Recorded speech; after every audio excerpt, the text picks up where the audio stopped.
Thank you very much. And thank you to all of you who have joined us today. We've got quite a crowd with us, and it's this is going to be so much fun, I hope. So I look forward to your questions. We'll definitely have plenty of time for questions at the end. Let's get started. And before we do, I want to offer you the opportunity to check out and download our free Future PMO Planner so that you can take notes and follow along if you're interested in doing so during the presentation. You can either do the shortened URL right there or the longer one. Both of them will take you to the same place. You enter your email address, and we will send you a copy immediately of the PMO Planner that has a section for you to check off things on the list as well as take notes during this presentation. I will bring this back at the end if you don't want to download it now so that you can figure out how to get a copy right into your inbox to help you plan for the PMO of the future. Just for a second to give you time to go to the URL. It's either the short bit.ly at the top or impactbylaura.com/future-PMO-info. Enter your name and email address, and you'll get a copy of this Future PMO Planner right in your inbox.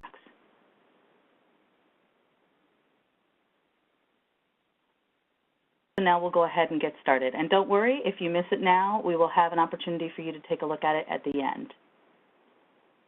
So before we go into talking about where we are with PMOs in the future, let's talk a little bit about where we've come from and where I think we're headed. So many of you, if you've been involved in PMOs for any length of time, you'll know that there's been a lot happening in the PMO space. For example, with me personally, I built my first PMO in the 90s, and honestly, I had no idea I was actually building a PMO. Later, I found out that's what they were called, but I knew what I was trying to accomplish was helping the organization I was working in get projects done. So we built a project framework, we built templates, we needed some project managers, and we needed to figure out how we were going to deliver on the benefits that the organization was expecting. So there's some things that have to be done to do that. And for me, later when I realized, hey, you know what, it was actually a PMO that I was building, it all kind of made sense. And I realized, well, there's this framework you can follow, there's different methodologies out there, but at the end of the day, PMOs are really there to serve the business and become part of the business organization. And for me, it was about making sure that I could deliver on the business value that the organization was looking for.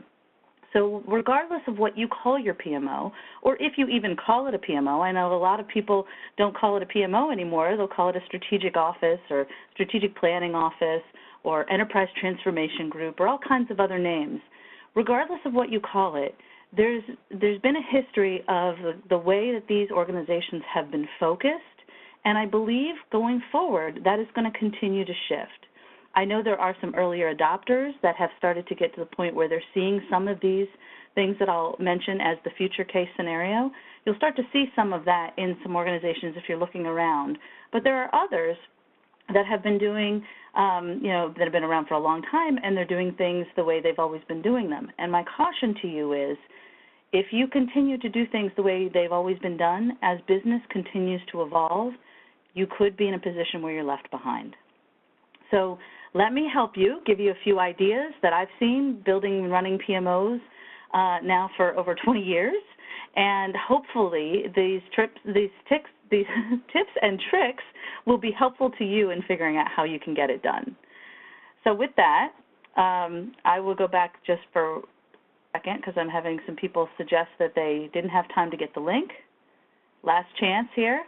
Here's the link to get to the presentation or the checklist if you'd like to download the checklist. It's impactbylaura.com/future-PMO-info. So let's talk a little bit about where the focus is for PMOs. Back in the early days of what we now think of as the project management office or program management office, when they really started becoming popular, there was a lot of emphasis on being project-driven, project-focused. The reason that those PMOs were there was to help manage projects, right? Either in a support role or providing services or methodology or a process or tools or templates to help make sure that those projects were getting done.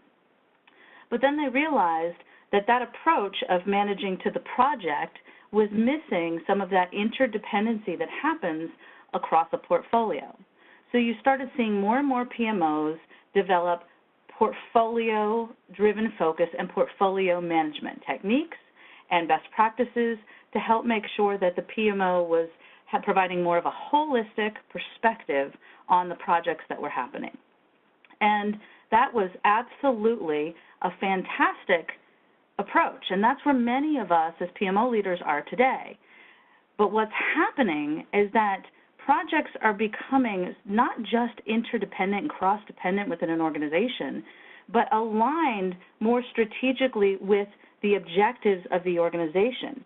Projects are no longer necessarily tied to business units specifically. So we're kind of flipping this portfolio perspective on its head. Most portfolios are built looking at the perspective of, okay, these are the projects that are done in this business unit, and these are the projects done in this business unit, and we put all that together, and we create some links and dependencies between them, and now we have our portfolio.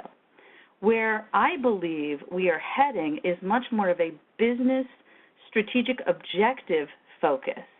So the portfolio will begin to look like the strategic objectives that need to get accomplished with the projects aligned to them in that capacity. That doesn't necessarily mean that they're going to be organized by department or functional area any longer. So I believe there's going to be much more of a focus where everyone is starting to look towards this business-driven outcome perspective, and that all the projects and the way we align our project managers, the way we align and develop our methodology, the way our tools are set up to support portfolio and project management are going to be aligned more closely with the strategic objectives of the organization as opposed to the business unit that's actually doing the work.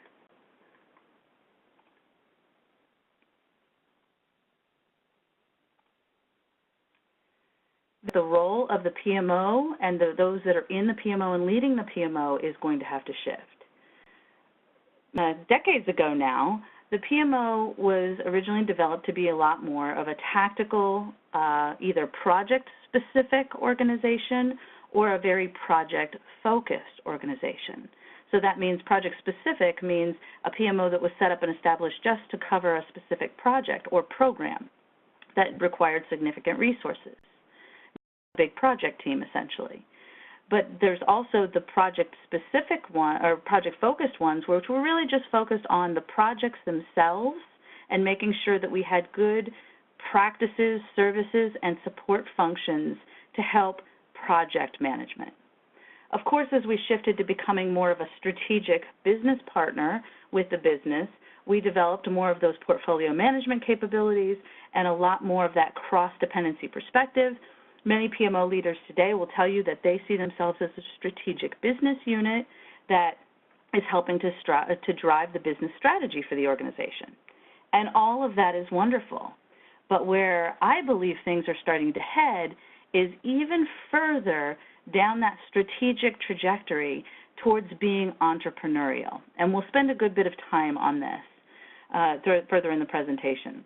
When I say entrepreneurial, I'm talking about being more nimble and flexible, aligned with the most important priorities of the organization, and prepared to shift focus as necessary to ensure achieving the best possible strategic outcomes. Notice I didn't say project outcomes.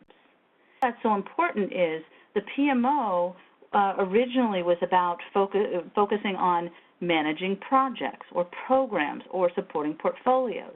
But I think the PMO of the future is going to have to be more nimble and beyond strategic, entrepreneurial in coming up with the new ideas and the new ways to operate and being kind of at the forefront of not just the idea implementation, but the idea innovation.